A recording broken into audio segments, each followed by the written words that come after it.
The goal? To introduce your students to poetry and let them discover where it exists in their own lives. If you are a dreamer, come in.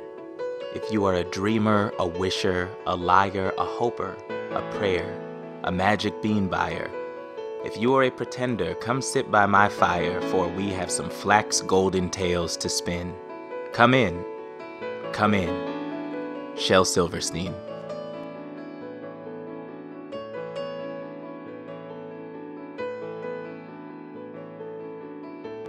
Poetry is what we feel and never say. It's the feelings we had as children before we tucked those feelings away.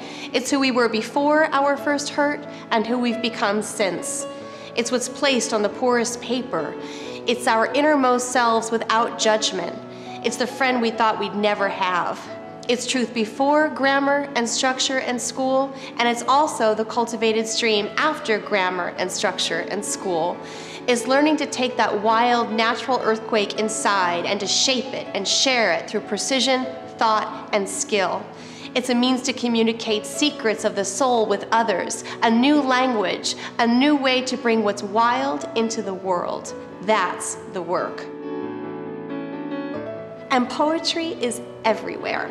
It's the lines printed on coffee mugs, the sing-song melodic chants at the playground, the poignant prayers of childhood, the song that makes us stop what we're doing and listen. First things first, being on time, learning each other's names, exchanging contact information, giving clear rules of conduct. Good morning, everybody. My name is Diane. I'll be your Get Lit instructor for the next 12 weeks. Share with your students your feelings about poetry so it has a more personal and less academic feel.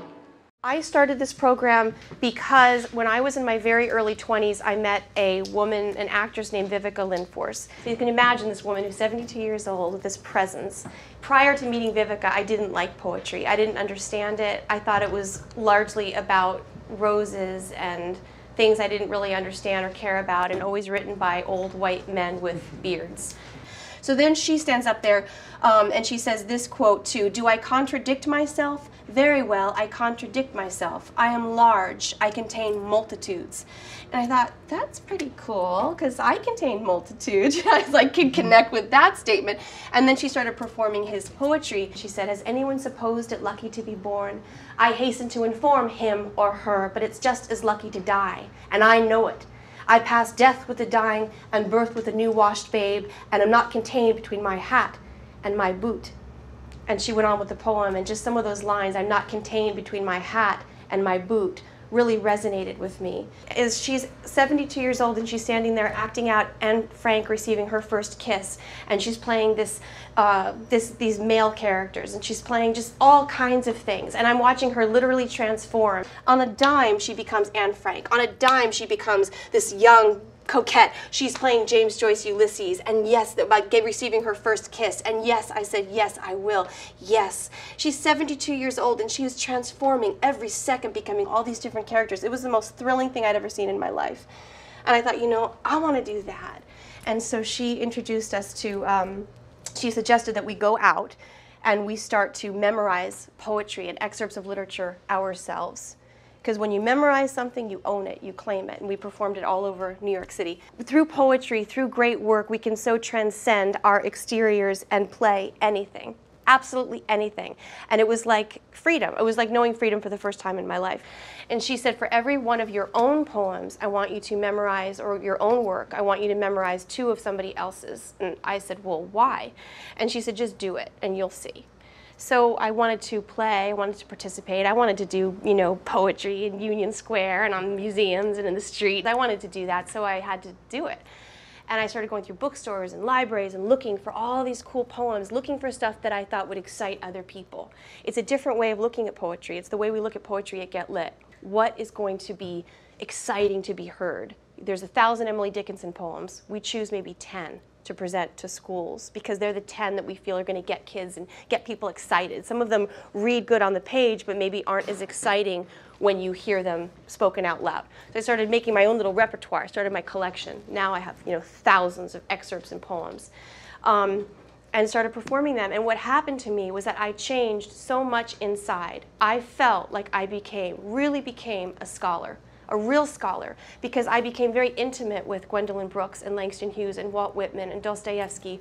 These authors and some of the poets that you're going to meet, like Walt Whitman, are such incredibly interesting, dynamic, awesome human beings. Awesome. And they were wild. A lot of them were gamblers and alcoholics, and they were Tolstoy was excommunicated by the Pope. You know, so he's not just this Russian with this big beard who's dead that speaks in long words. He was a radical thinker. We're going to introduce you to some of the most wild minds that you've encountered, ever. Do you think Malcolm X is dead? Do you think he's dead, or do you think somewhere he's still alive? And do you think somehow you can still access his spirit? If you open up his autobiography, I mean, you will have the answer. You will feel him, it will pulse with you, and you will never forget it. And when you meet him as a teenager or as a young person or as a person thirsty for to connect with someone that's a glorious human being, like they wrote for you. And through Synchronicity, we'll talk about that later, through Synchronicity, here comes his poem, and it's by Leo Tolstoy, and he's dead, and he's Russian, and he's got this long beard, but oh my God, what he's saying is so cutting to the core of me. What he's saying is so what I need to hear right now, that we suddenly have a relationship.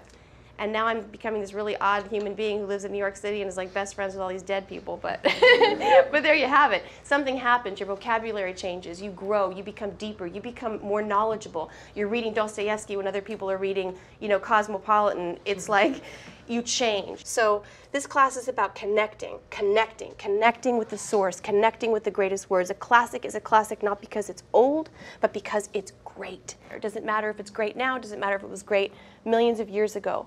We're going to bring it all to you in this class. You're going to memorize it, start to memorize things, start to develop your repertoire. Once you start to get that in your body, research the poets, become scholars, then you'll start to write your own responses. It's not enough to stop with them.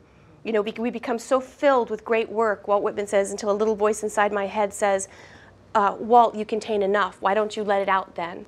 When you start to ingest, he says, inhale, inhale, inhale. This great work, you will become filled with this classic, you will memorize. You get to a point where you're like, I want to say something back to this. I want to share my own words. I want to get it out. So you will. And we'll work with you in crafting your own masterpiece spoken word response, which you will also memorize and perform. And at the very end, we'll do a show. Are any of you afraid of being in front of an audience? Okay, well, you know, it gets better. It's really fun. We get snacks, and, you know, your grandma will come or whatever, your classmates, and we'll have a little party, and we'll do our final show. And you'll have a final anthology, so you'll have a final printed collection of your work as well. Okay? So that's sort of the outline for the next 12 weeks. I'm really excited to get started with you, and that's a little bit about my history and a little bit about why this work is so incredibly important to me. I felt like, God, if only I had learned this in high school. Why did I have to wait till I was 23, 24? All those years I sat there in school just dying inside, you know, there because I had to graduate. And not when I really loved to learn as much as anyone I ever met. And I thought, what a shame. What a shame I just missed the last 10 years of my life hanging out. So I thought, I wish we could bring this to teenagers, and that's what we do today. Poetry can literally change lives. It reaches the outcast and even the unreachable and brings them back to the fold. Our students become so passionate about the work that they go from apathetic students to scholars. Their minds are expanded by the concepts that they encounter. Their vocabularies grow by leaps and bounds. Their ability as writers to speak concisely and with precision are greatly enhanced. And their confidence grows, both as performers and poets, contextualized and rooted in their growing knowledge of the classics and all of the greats that have come before them. Inspire. Do you have a favorite author, poet, a poem book you like? Are you a reader of what? Performer of what? Write down their most interesting answers so that you start to get a sense of who they are and discover what will drive them in your class. I'd like to know a little bit about you, and share it with your classmates. If you'll say your name, and I'd like to know, are you a reader, are you a writer, are you a performer? I kind of want to know where you'll be jumping in, what your interest is, what your abilities are, where you'll be starting with me in this class, and what you hope to get out of it. Okay? So if you'll start. I'm Ivy, I'm 17. I like to read and write, but not so much performing, so I want to be more comfortable with that. Hello, I'm Junior. I'm 17. I've always been writing poetry. and I love performing it, just the way like you can change other people's perspectives and minds. But like I typically just write about like love and stuff. You know, I'm so young, wouldn't have that experience. But like I'm not such a big reader. But I feel like if I expand my repertoire, like as you were saying, and I learn about different people's experiences and their stories, maybe I can like expand the themes I'm writing about besides love, you know.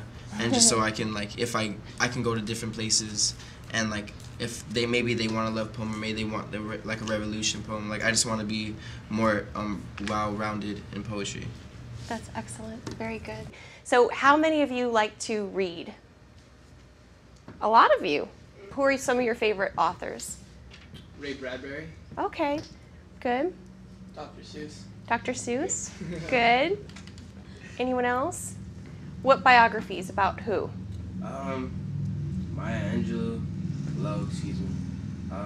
Mos Def, like a lot of poets and artists, like hip hop artists. Great. One of the things that you'll learn in this class is lots of different poets and a little bit about their lives. It's important to be able to, if you're going to talk about a poet, know a little bit about them, know if they were the first Pulitzer Prize winner, know if they're African American, know if they're from the 12th century, know a little bit about them, where they come from, those kind of things, and of course know their poems. Okay? Good. Themes are handy ways of contextualizing the poetic information that you present to your students.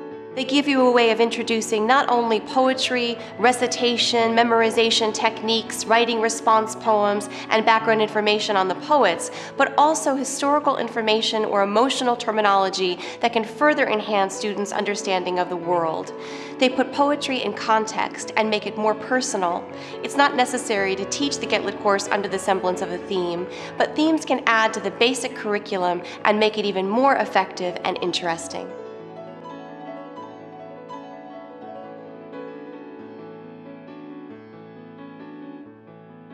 Depending upon your own knowledge, expertise, and field of interest, there are countless other themes which can be utilized for this work. Be creative. Themes are introduced in either week 1 or 2. Jump right in. Poetry already exists in your students' lives. Help them see this. It exists in the following forms: prayer, nursery rhyme, songs, and classics. Ask students to recite a poem from each of these categories. Have examples ready in case they don't know one. That's poetry, and they're everywhere. So now when you go home and you're looking at the billboard, you turn on the radio and your little sister does a little rhyme. I mean, all that's poetry, all of it. So poetry's everywhere. We're surrounded by it constantly.